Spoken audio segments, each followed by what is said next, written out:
Le but de ce type de tunnelier, c'est de passer au travers des terrains sans qu'ils se rendent compte qu'on est là.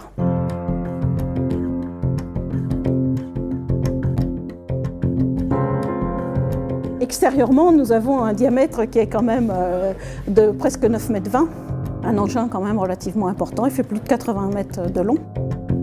On a commencé au mois d'avril, on va terminer là en janvier, donc on a fait nos 1500 mètres de tunnel.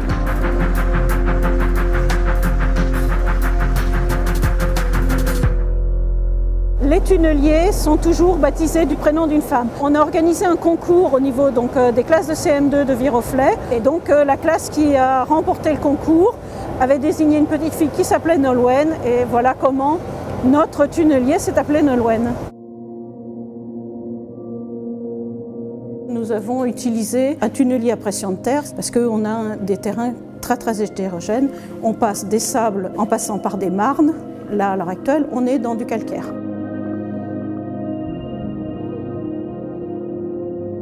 Vous avez ici toute la partie roue de coupe et c'est ce qui va attaquer le terrain. Vous avez après ici le bouclier et toute la partie de jupe à l'abri duquel on va travailler. C'est-à-dire qu'à aucun moment, quand vous avez commencé à creuser, nous ne voyons le terrain dans lequel on rentre.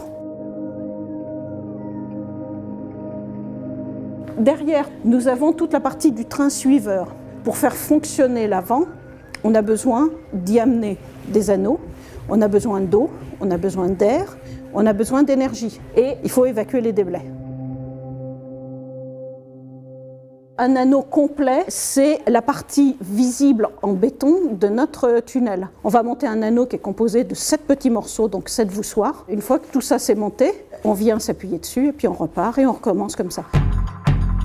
C'est vraiment du petit mécano. Un peu lourd, un peu encombrant, mais c'est du mécano quand même. Pour pouvoir faire fonctionner tout ça, il faut une quinzaine de personnes sur le tunnelier. Donc ici, vous avez un poste de pilotage. Ce sont des systèmes de cibles et qui nous disent à chaque instant comment on se situe.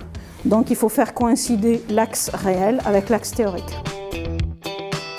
Bien qu'on soit en aveugle, quand on est arrivé à Viroflay rive gauche, on est arrivé exactement à l'endroit où on devait arriver.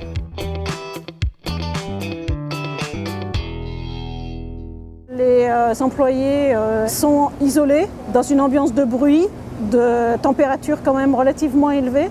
Donc c'est quand même des conditions de travail qui sont assez difficiles tout de même.